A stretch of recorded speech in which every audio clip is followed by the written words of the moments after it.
जो आइटम आप लोग सीख रहे हैं ना, वो एक्चुअली राइटिंग सुधारने के लिए है। Retain English,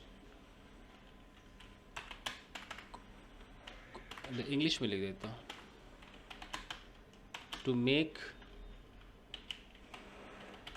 retain English attractive we use the following things. पहला, पार्टिसिपल, हम पार्टिसिपल्स का यूज़ करते हैं। दूसरा, जेरंड का यूज़ करते हैं। तीसरा, इन्फिनेटिव का यूज़ करते हैं। रिकॉर्ड कीजिए। चौथा, हम क्लॉज का यूज़ करते हैं। ये सब करने से रिटेन इंग्लिश अच्छी होती है। अब स्पोकन में भी यूज़ होता है। स्पोकन में बिना इन्फिनेटिव के काम चलेगा? हर जगह टू टू कितना लगाना पड़ता है। स्पोकन में भी चलता है, जेरंड भी स्पोकन में चलता है, चल ही जाता है। आप लोग भी आज न कल तो बोलते ही होंगे ना, नहीं यार सर डूइंग। बोलते हैं हाँ तब से जब से सीखा। हाँ, तो ये भी यूज़ होता है। पार्टिसिपल कुछ लोग यूज़ करते हैं, कुछ नहीं करते। मतलब रिटन में ये ज़्यादा चल रहा है, स्पोकन में शायद कुछ लोग करते हैं, कुछ नहीं करते। उसके बाद क्लॉज करते ही हैं। आप में से हर बंदा जो आज सीखेगा, क्या वो विच लगा के नहीं बोलता है? ऑफ कोर्स बोलता है, लेकिन कुछ लोग बहुत गलत बोलते हैं, तो वो भी जानना बहुत ज़रूरी है ना। मैंने तो ऐसे ऐसे स्टूडेंट देखे हैं, पता नहीं आप में से भी कोई होगा, कि जैसे कि मैं बोलूँ कि यार जो वहाँ गया वो आया नहीं, तो शुरुआत ही करते कि अच्छा, who went there did not come. ऐसा नहीं होता है। तो वैसी गलती नहीं करनी। तो मैं आपको जो आपको सिखाने जा रहा हूँ, हम सीख रहे हैं रिलेटिव प्रोनाउन, जिसको कहा जाता है एडजेक्टिव क्लॉज। ये एक क्लॉज है। मैं आपको बता दूं कि जो क्लॉजेस हमारे होते हैं,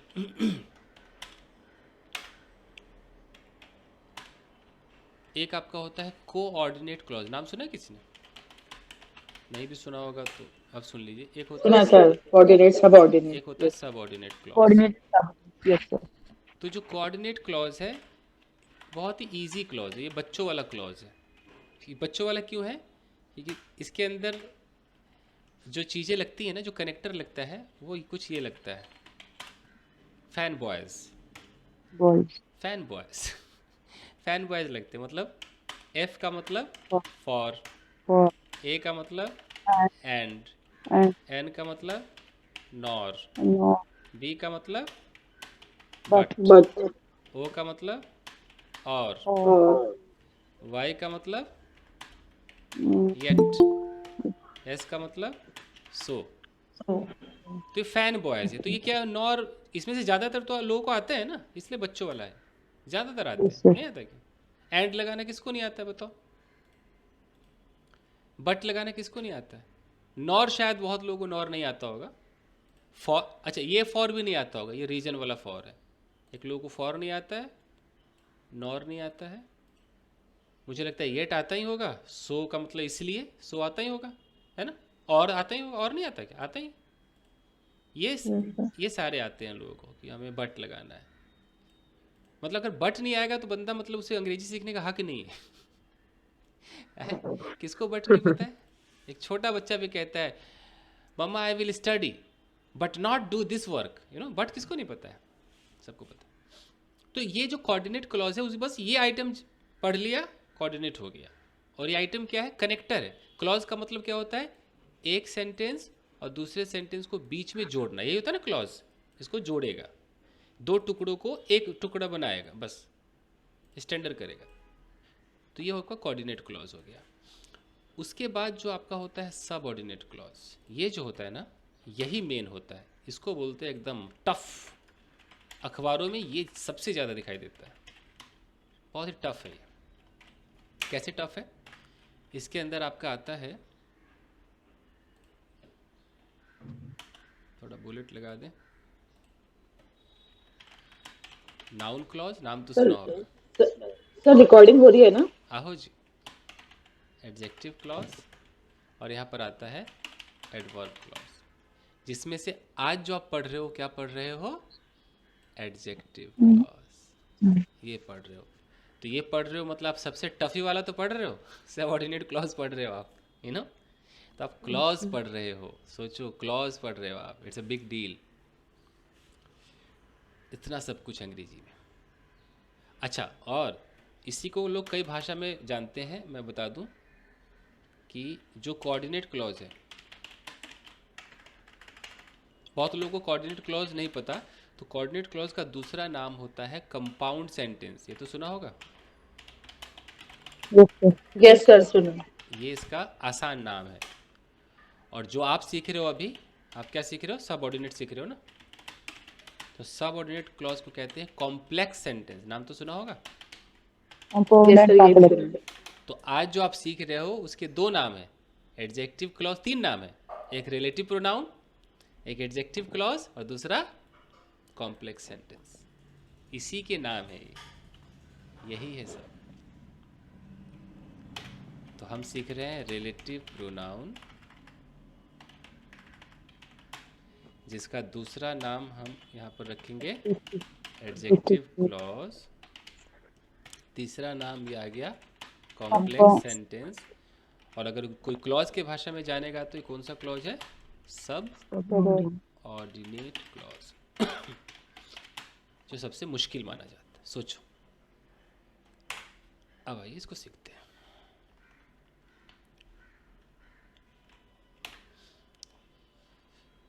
तो पहले मैं बता दूं कि जो रिलेटिव प्रोनाउन है, रिलेटिव प्रोनाउन किसी भी नाउन के बारे में कोई इन्फॉर्मेशन देता है, इसलिए इसे क्या कहते हैं, एडजेक्टिव क्लॉज कहते हैं। इन्फॉर्मेशन कैसे देता है, देखिए हमारे पास जो रिलेटिव प्रोनाउंस हैं वो एक होता है हु। ये क्वेश्चन वर्ड अब नहीं रहा। हु का मतलब क्या हो गया, जो, जिसने, इस तरीके से। एक होता है हुम, हुम का मतलब जिसे या जिसको, अब अलग अलग लोगों की हिंदी है।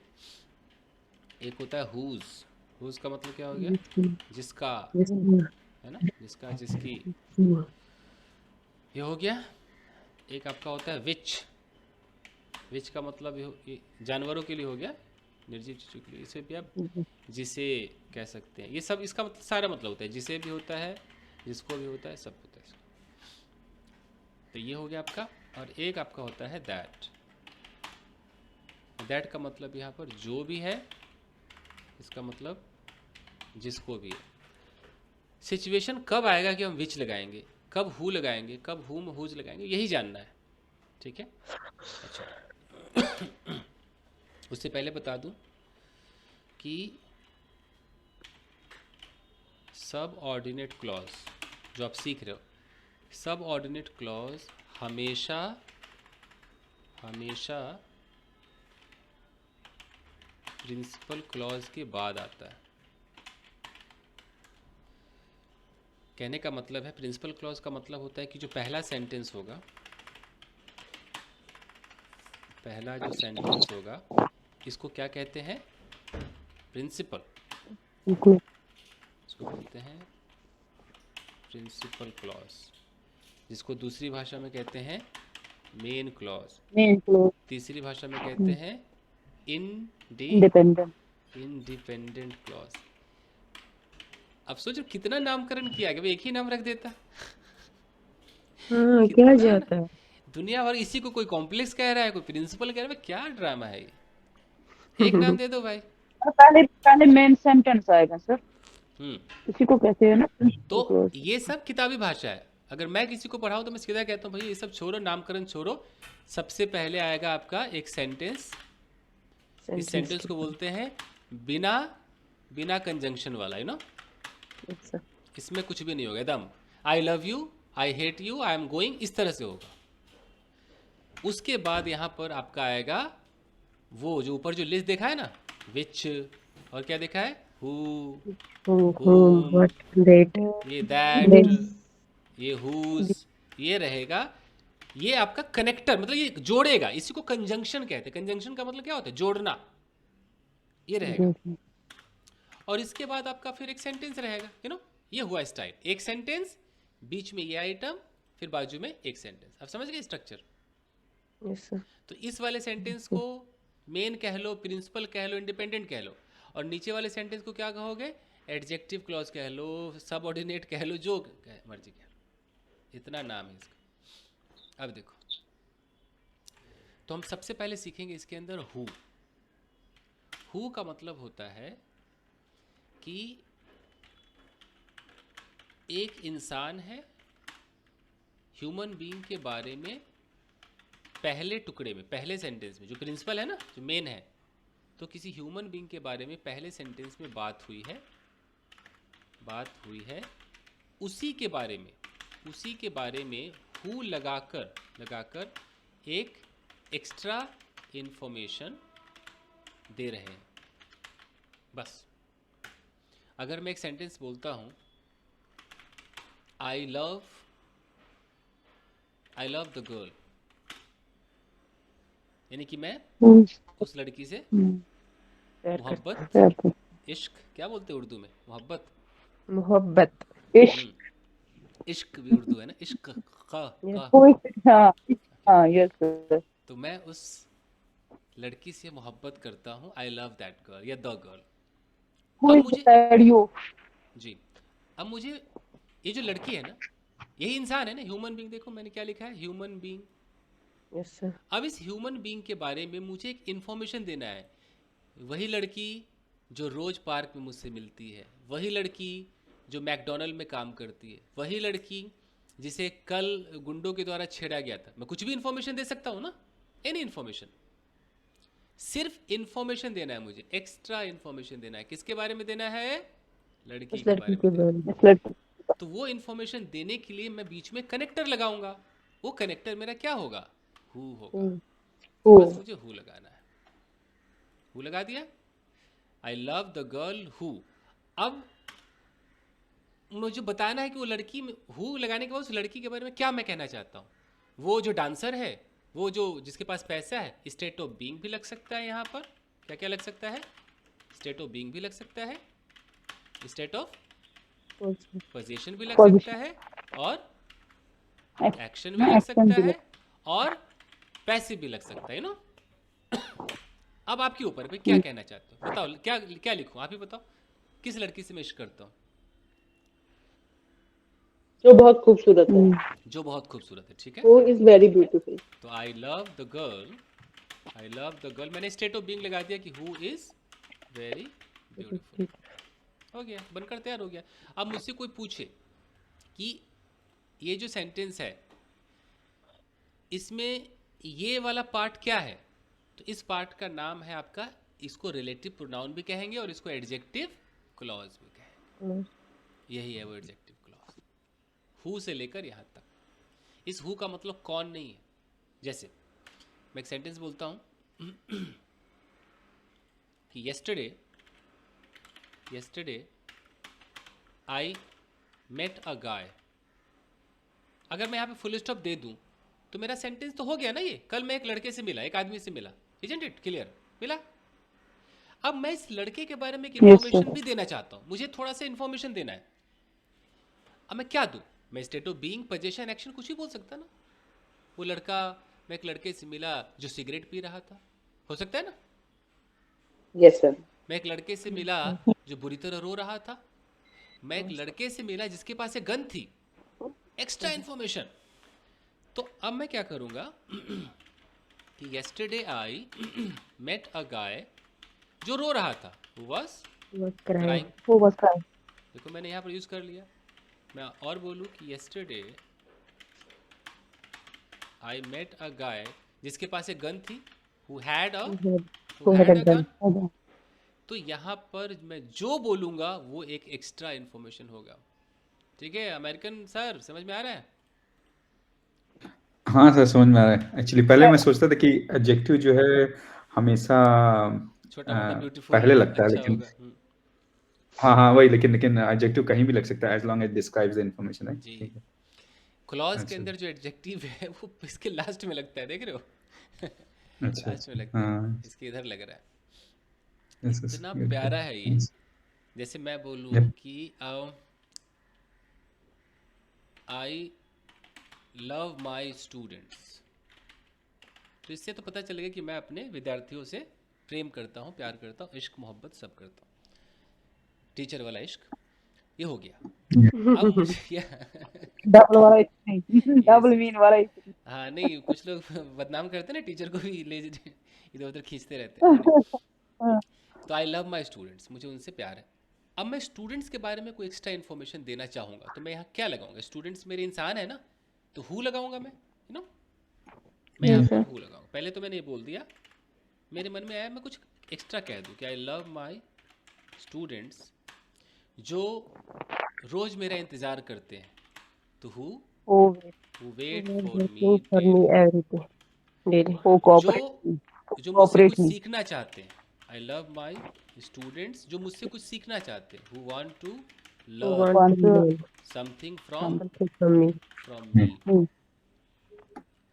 तो देखो extra information yup this is, इसी को हम रिलेटिव प्रोनाउन कहते हैं, आई इसी लव को माय हम स्टूडेंट हु स्कॉल्डेड बाय मी। हम्म, उसके बाद कैसे बनेगा ना सर? हम कई बार, जैसे अगर प्लूरल आइटम है तो कई बार हम प्लूरल को दिखाने के लिए हम दोज भी लगा देते हैं। जैसे आई डोंट लाइक दोज स्टूडेंट्स, मैं उन स्टूडेंट्स को पसंद नहीं करता हूँ। अब मुझे एक्स्ट्रा इन्फॉर्मेशन देना भाई किस तरह के स्टूडेंट्स को, वही जो जो कुछ बोलिए, जो अभ्यास नहीं करते। जो अभ्यास नहीं करते हैं।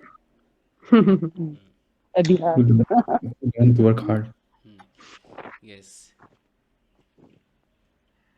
हु शो एटीट्यूड,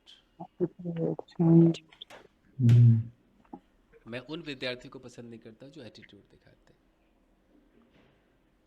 जहाँ दिखाया वही नमस्ते, वही रिमूव कर। Tata bye bye. वही नमस्ते। वही ठीक, बेटा था, बाय बाय। हमारा इतना ही था भाई। कोई किसी को, आजकल बच्चे को भी नहीं दिखा सकते ना एटीट्यूड, ठीक नहीं है, it's not good, don't show attitude. अच्छा जी, तो ये तो इंसान हो गया। अब यहाँ जो हम हु लगा रहे हैं, आपने अगर एक चीज़ नोटिस किया हो तो हु शो एटीट्यूड, मतलब ये जो हु है ये डूअर है, समझ में आ रहा है ना? डूअर यस ना। आई डोंट लाइक दोज स्टूडेंट, मैं पसंद नहीं करता उन स्टूडेंट्स को। कौन से स्टूडेंट? जो इस काम को करते हैं, एटीट्यूड दिखाते हैं, मतलब वही डूअर है ना, ये मेरे स्टूडेंट्स ही डूअर है। तो हु कहीं ना कहीं डूअर के लिए बना है, याद रखिएगा। हु जब बना है वो डूअर के लिए बना है, यानी कि जब भी आप हु बोलोगे तो आप यही दिखाना चाह रहे हो कि ये जो लोग हैं ना यही कुछ करते हैं।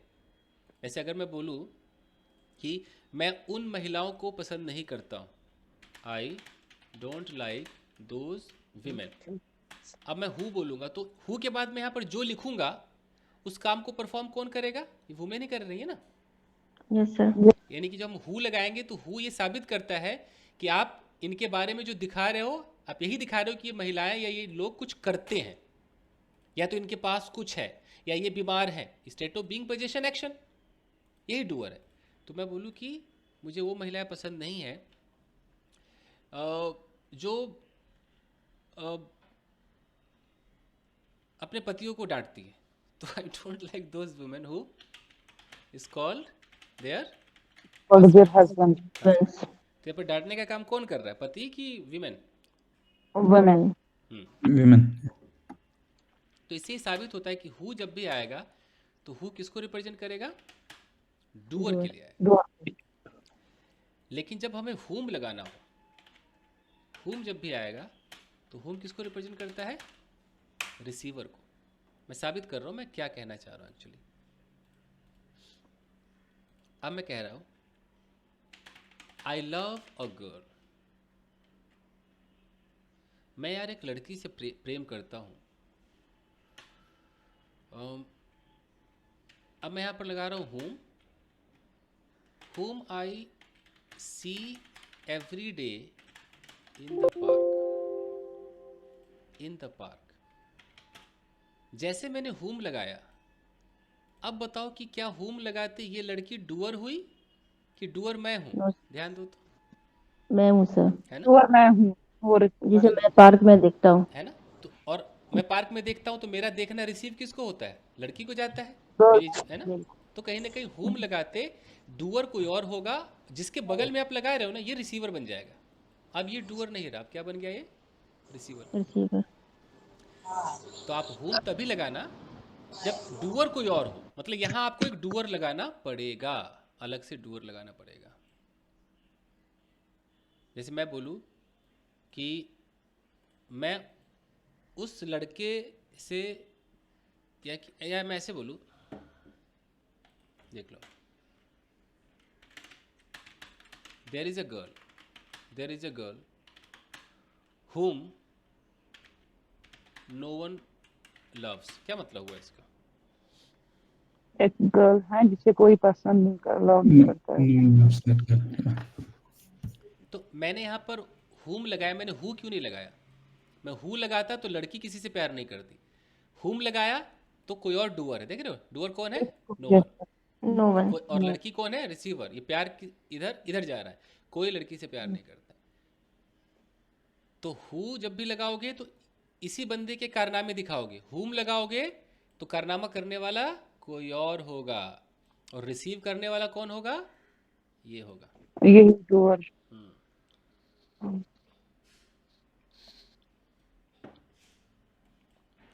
जैसे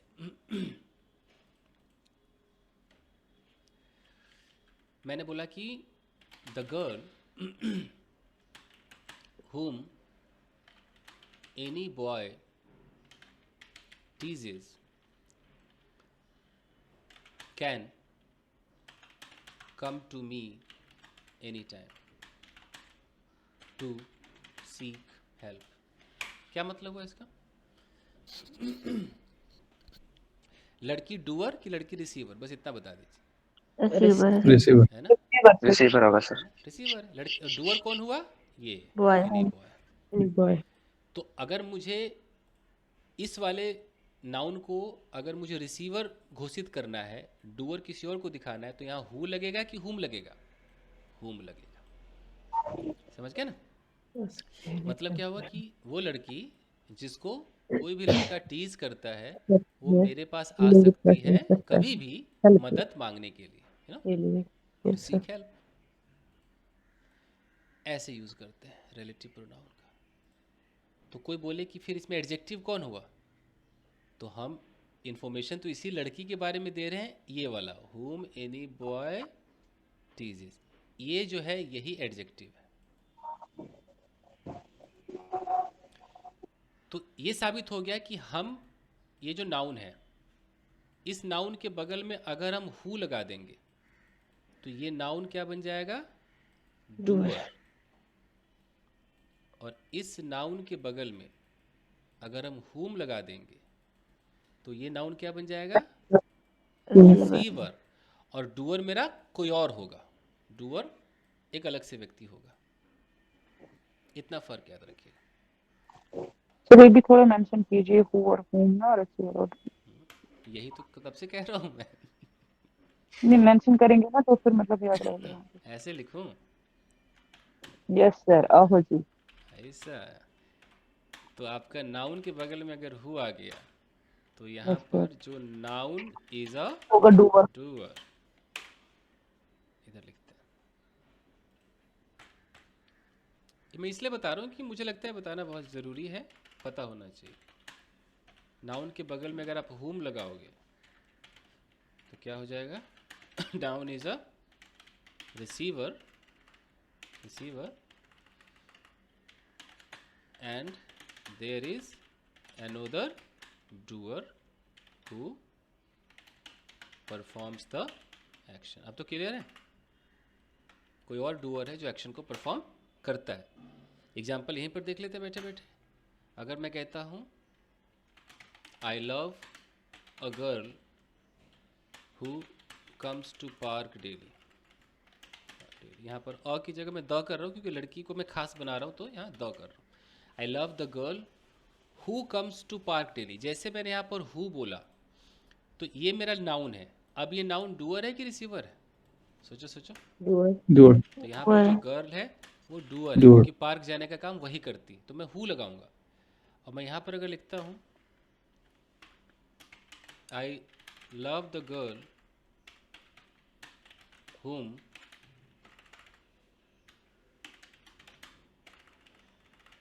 every day start with everyone hates। I love the girl whom everyone hates। अब यहाँ पर अगर मैं बोलूँ कि गर्ल क्या है, डूअर है कि रिसीवर है, रिसीवर तो यहाँ पर गर्ल मेरा रिसीवर है every और जो मेरा डूअर है वो कौन है, एवरीवन है। every day. देख रहे हो? Yes, sir. तो whom लगाते आपको अलग से क्या लगाना पड़ेगा, डूअर लगाना पड़ेगा। whom के बाजू में कौन चाहिए, मैं लिख देता हूँ, whom लगाते ही whom के बगल में एक डूअर लगाना पड़ेगा। आप समझ में आ रहा है? डूअर Sir, who लगाते ही whom एक whom सॉरी बगल में whom लगाते ही whom लगाते ही whom तो के सारा बगल में गड़बड़ डूअर लगाना पड़ेगा। एग्जाम्पल के तौर पे मैं कहता हूँ कि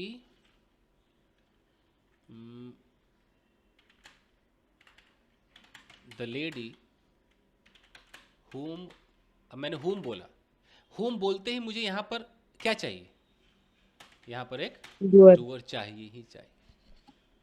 और अगर मैं यहाँ पर बोलता हूँ द लेडी हु, अब हु के बाद मुझे यहाँ पर कोई डूअर नहीं चाहिए, यहाँ पर मुझे क्या चाहिए, कोई ना कोई वर्ब चाहिए ना, कोई ना कोई वर्ब चाहिए, चाहे वो स्टेट ऑफ बीइंग हो, पोजीशन हो, चाहे एक्शन हो, वर्ब चाहिए। देख लीजिए, साफ पता चल रहा है। एग्जाम्पल भी देख लीजिए, the lady whom my father doesn't like is my friend। तो देखो जैसे मैंने whom बोला तो यहाँ क्या कर दिया, my father, हाँ एक डूअर लगा दिया, लगा दिया अच्छा, sir. है ना। और अगर मैं ऐसे बोलता हूँ कि the lady who likes me is not liked by my Friend. father। तो देखो हु लगाते हैं, यहाँ पे वर्ब आया कि नहीं आया, देखो आया ना वर्ब, मैंने कहा था ना वर्ब आएगा। तो ये हु का फर्क है। यहाँ पर सर मैं एक्चुअली whom का बहुत कम यूज देखता हूँ। पब्लिक who करके they use it somehow, हाँ, they somehow manage it, they get the context and they finish it, but I think yeah, it looks like grammatically it's not right। या लोग पता नहीं हुम को, अंग्रेज लोग तो हुम को पता नहीं हटा ही रहे हैं कि क्या कर रहे हैं। Yeah, ऐसा लगता है अंग्रेज लोग क्या करते हैं, दोनों सूरत में वो हु लगाते हैं, दोनों who भी लगा देते हैं, right? Yeah, that's true, that's what चाहे वो actually डूअर हो रिसीवर हो, ले भाई। हाँ लेकिन अगर वो हु भी लगा देंगे तो यहाँ पे उनको डूअर एक एक्स्ट्रा तो बोलना ही पड़ेगा, इससे तो नहीं बच सकते, एक्स्ट्रा डूअर इज अच्छा। रिक्वायर। तो अब मैं कुछ हिंदी बोलता हूँ, मुझे बताना कितना समझ में आया। हिंदी ये है कि जिस लड़की से मैं नफरत करता हूँ, अब बताओ इसमें हुम आएगा कि हु आएगा? girl whom ये who आएगा सर. सर हु आएगा। नहीं, अरे नफरत मैं करता हूँ भाई, डूअर मैं अलग से हूँ, right Whom. right इसमें whom हुम आएगा। The The girl girl whom हुम I I hate. Hate. I hate देख रहे हो, द गर्ल हुम आई हेट, जो लड़की मुझसे नफरत करती है। अब the girl who the Who girl are who girls? The girl who hates hates me, hates me। Girl who are वो कोई नहीं अफरोजा है, is none other than Afroza. या फाइन। जो आदमी किचन में चाय बना रहा है, कैसे होगा? द मैन सर हु आएगा। Who makes the man who is is making tea। तो the making man, tea in अच्छा kitchen. याद द मैन रखो। Who makes T in the kitchen. एक और कॉमन सेंस बताता हूँ, नहीं तो वही गलती करोगे आप लोग जो कुछ बच्चे करते हैं,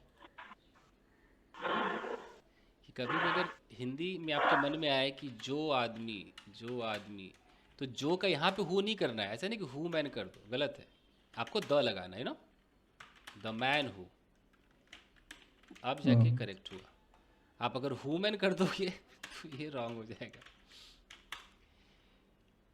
आप डायरेक्ट मतलब हु से शुरू नहीं कर सकते हो, क्योंकि अभी मैंने कहा था कि कुछ भी हम कर ले, हमें पहला एक सेंटेंस चाहिए जिसका नाम क्या है? Principal principal clause. क्लॉज। एक चाहिए, मतलब कि एक लड़की अगर, होता है ना कि मैंने बड़े बड़े कॉल सेंटर में देखे कि रात को अगर वो लड़की घर आ रही है तो कोई छोड़ने आता है घर, कोई सिक्योरिटी वाला कोई ना कोई उसको घर आता है, मतलब कोई चाहिए जिसको ड्रॉप कर दे। सेफ्टी कंपनी कहती है भाई इसका सेफ्टी दे दो इसको। तो जब भी हम ये हु लगाएंगे ना, तो इस हु से पहले हमें कुछ तो चाहिए। तो यहाँ पर क्या है? The man. एक कॉमन सेंस बता रहा हूँ, ये आप हु लगाओगे तो तभी लगाओगे ना जब इधर आपका कोई नाउन होगा, सोचो ना, नहीं तो लगाओगे क्यों? बीच में लोग Yes, sir. तो इधर गॉड नाउन, नाउन के बाद और आप यहाँ नाउन लगाए नहीं, सीधा आप हु मैन कर रहे हो। अरे भाई एक्स्ट्रा नहीं, इधर मैन हुआ को इधर ना लाइए, मैन को इधर लाइए, हु को इधर खींचिए, है तब होगा। तो गलती नहीं करना है। तो प्रिंसिपल क्लॉज चाहिए, और इस प्रिंसिपल के बगल में ही आप लगा सकते हो हु, चाहे हुम, या आगे जो भी हम सीखेंगे। तो मैं कह रहा हूँ कि जिस लड़की ने मेरा दिल तोड़ा, वो उससे, चाहे मैं इतना ही कहता हूँ, जिस लड़की ने मेरा दिल तोड़ा, बस क्या होगा? The girl The girl who broken my heart. Who broke my heart? broke my broke heart my broke my heart. Sir. is still in my heart है। हम्म। कितना प्यारा है ना, लवली। तो ये है। अब कोई बोले कि भाई इसमें एडजेक्टिव क्या हुआ, तो ये who broke my Who broke heart, my heart? ये एडजेक्टिव। कोई बोले भाई एडजेक्टिव कैसे, हम तो जिंदगी भर ब्यूटीफुल को एडजेक्टिव मानते हैं, हम तो गुड को मानते हैं, ये कैसे एडजेक्टिव हुआ? तो एडजेक्टिव इसलिए Broke. हुआ क्योंकि लड़की के बारे में एक इन्फॉर्मेशन दे रहा है। कौन सी लड़की मेरे दिल में है? वही जिसने मेरा दिल दिल तोड़ा, तोड़ा। वही अभी भी सर तोड़ा। यहाँ पे सर ये who broke है, यहाँ पे broken भी हो सकता है क्या? तो हैज लगाना पड़ेगा फर्स्ट ना, फिर फॉर्म तो हु हैज लगाना Who पड़ेगा। has अच्छा है। Who has ठीक broken, है। ये हाँ सीन who है। has broken है। तो हम इसका इस्तेमाल कैसे करते हैं आम जिंदगी में? जैसे बोलो कि यार जो महिलाएं सुबह जल्दी उठती हैं वो स्वस्थ रहती हैं, तो मैं बोलूँ कि द या दोज, हाँ द से भी कर सकते हो कि द लेडीज या the women who get up get up early in the morning, remain always healthy है। always healthy. ये हो गया हमेशा। तो ऐसे आपको बात करना है, ओके। या आप ऐसे बात करते हो कि आई ऑलवेज लाइक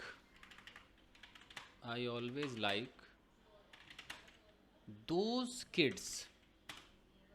अब आपने इतना डायलॉग बोला, अब आपको कुछ ना कुछ तो रिलेटिव लगाना पड़ेगा ना, ऐसे कैसे बचोगे? सोचो, Yes sir. लगाना Yes, sir. पड़ेगा, Who आएगा सर? है ना। अब अगर आपको किड्स को डूअर बनाना है तो हु, और अगर किड्स को रिसीवर बनाना है तो फिर कोई और डूअर लाओ, होम लगाओ, है ना। Yes sir. Yes.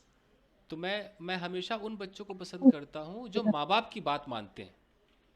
तो हु ओबे देयर पेरेंट्स, और मैं उन बच्चों को पसंद करता हूँ I always like those kids जिन्हें कोई पसंद नहीं करता है। whom Nobody no likes. One one like, likes। no one likes. तो whom लगाना पड़ा मुझे, देख रहे हो। तो आज आपको हु और whom में ही खेलना है। Yes sir. इतना खेलिए कि कल फिर इस खेल को शुरू किया जाएगा। क्योंकि बिल्कुल सर। इतना आपने छेड़ दिया नहीं, पता नहीं क्या क्या विच है, हुज है, बहुत लंबा है, तो समझना जरूरी है। Yes sir. ओके। तो और अभी हम सिर्फ इंसानों की बात कर रहे हैं, अभी हमें पेन मोबाइल ये सब नहीं बोलना है, सिर्फ इंसान वाला। तो आइए एक मिनट और देखते हैं कि जिस लड़की ने मेरा दिल तोड़ा था उसका नाम रवीना है, कैसे होगा? Girl who broke my heart The girl who has broken my heart. His is name is Ravina. her name is Ravina. नहीं ना हु ना लगे, हु इसमें हु देखना है या हु? या हाँ या who's The girl who शायद broke ऐसे my भी हो सकता The heart. girl who broken my Broke my heart, heart. her name is Ravina. Her name is Ravina. Common sense और देना पड़ेगा लग रहा है। Uh-huh. आइए थोड़ा कॉमन सेंस और हर वर्ड के लिए कॉमन सेंस है। माँ क्या करें हम लोग की आज? देखो कॉमन सेंस क्लॉज इसलिए सीखते हैं कि टुकड़ों से बचे, है ना? Yes sir. दो या तीन टुकड़ों को मिलाकर एक क्लॉज बनाए। बनता है ना? बनता है। तो आप अगर अलग से उसमें हर हिज लगा दोगे ना तो टुकड़ा बन जाएगा, है ना? जैसे मैं कहता हूँ, अगर मैं बोलूँ कि the girl who loves me she is my best friend, तो क्या ये क्लॉज हुआ? No sir. आपने अलग से नहीं क्या सर। लगा दिया? शी अलग से शी लगा हटा। दिया। ये लगाते फिर ये एक नया सेंटेंस हो गया, फिर ये बना ही नहीं, फिर तो आपने फायदा क्या हुआ? फिर आपने टुकड़े जैसी फीलिंग दे दी, तो दिस इज रॉन्ग। अगर आपने कहा the girl who broke my heart और आपने यहाँ पर बोल दिया, यहाँ कॉमा लगा के खुद को जस्टिफाई करते हो ना आप लोग, रुक जाए यार पॉज ले लेते हैं, एक पॉज ले लिया आपने, एक सेमी कॉलन मारा, बोला कि the girl who broke my heart और सेमी कॉलन मार के बोलते हो कि her name is Name Raveena. is. तो यहाँ पर क्लॉज कहता है नहीं भैया नहीं चलेगा सेमी कॉलन कोई ब्रेक नहीं चाहिए, नहीं, सेंटेंस गलत माना जाएगा। अब हमें अपना दिमाग लगाना है कि इसको हमें बिना किसी कॉमा सोमा के एक ही कैसे किया जाए, ये दिमाग लगाना पड़ेगा, कुछ तो करना पड़ेगा। So whose name is हो जाएगा whose name? The girl who broke my The heart girl is who broke Name my name is heart, name is his Ravina sir. name is तो Ravina. या फिर the girl name is Ravina who broke my heart. हाँ मुझे भी लग रहा है ऐसे होगा। एक तो ऐसा हो सकता हाँ है, ऐसे एक तो ऐसे नॉर्मल हो होगा। सकता है कि द गर्ल हु वो broke my heart break my is heart. Raveena, एक तो ये हो सकता है। Is Ravina. Yes sir. इसमें तो हम बच गए Yep. कि वो जैसे लड़की ने मेरा दिल तोड़ा वो रवीना है, फिर हम इसमें नेम वर्ड यूज नहीं कर पाएंगे, करेंगे तो होगा ही। हाँ, और एक हो सकता है कि the girls name is Raveena Raveena Ravina. Who Broke broke my my heart. Heart. Who broke my heart. अब हम बच ऐसे गए, है ना? बन। Yes sir. तो ये कॉमन सेंस याद रहेगा ना, कहाँ गया? Yes sir. याद रखिएगा, हम कुछ भी करके नहीं बना सकते हैं, नियम पे ही जाना पड़ेगा। इसीलिए ये सब स्पोकन इंग्लिश में लोग गलत गलत बोल देते हैं। हर स्पोकन में कोई हर बोलेगा, कौन काटने जा रहा है? कोई नहीं काटेगा। Yeah, that's लेकिन जब हम राइटिंग करते हैं ना, एक अगर आप अच्छे पोस्ट पे एक ईमेल लिखोगे, अगर आपके ईमेल में ग्रामर एरर है ना तो वैल्यू खत्म हो जाती है, अरे यार क्या लिखता है yes, very true. ना? तो हमें सर ऐसे नहीं आ सकता whose name is रवीना? आ सकता है बेटा, अभी बहुत छोटे हो, आपको क्लॉज कैसे समझाऊं, बहुत बहुत मुश्किल काम है। अगर वो जो बच्ची कह रही है ना उस हिसाब से अगर मैं देखूं तो ऐसे होगा कि the girl whose name is Raveena broke my heart, ऐसे करना पड़ेगा। ठीक है बेटा, हाँ सर। ऐसे करना। ये चलिए रेशमी पूछ रही है क्या? रेशमी आ रही देयर? Yes sir. अच्छा अच्छा, वो बच्ची जो चाइनीज से प्यार करती है वो कहाँ गई? वो नहीं हाँ। शायद वो अभी शादी आई कर नहीं ली। है सर. अच्छा नाम भूल गया मैं, क्या नाम था? सर नेहा नेहा नेहा। 4 गुना. हाँ, नेहा बहुगुना सर। अच्छा अच्छा, सर 4 गुना है वो. चार गुना। चाइनीज या जापानीज, क्या कुछ था वो? चाइनीज था? Chinese Sukai sir sir. Chinese Sukai sir. Chinese. शुका ऐसा था। Korean, yeah. Korean, Chinese The Chinese girl who Chinese actor है. अब मैं उसी का Who कहता love? हूँ कि द गर्ल, वैसे The बच्ची girl- बच्ची प्यारी है, the girl who the girl who love loves who Sukai who loves Sukai is हाँ माय स्टूडेंट है, इज माय स्टूडेंट। कितना प्यारा बनकर और तैयार। मैं हु लव्स, सर ये who loves loves Love sir. Loves. तो ये देखिए, ये फायदा होता है हमें क्लॉज सीखने का कि हमें दो टुकड़ों को एक करना है। तो हो गया। ये दो टुकड़े कैसे हैं, जैसे कहने का मतलब कि एक टुकड़ा है कि द गर्ल लव्स सुकाई, ये पहला है, और दूसरा है शी इज माई स्टूडेंट। ये दो है ना, इन दो को हमने मिला दिया और हमने इसमें एक बीच में कंजंक्शन लगा दिया, बनकर तैयार हो गया। Getting the point? Yep. Yes yes sir. Yes. तो अभी आप लोग थोड़ा हु हुम पे काम कीजिए। रिकॉर्डिंग बंद करता हूँ।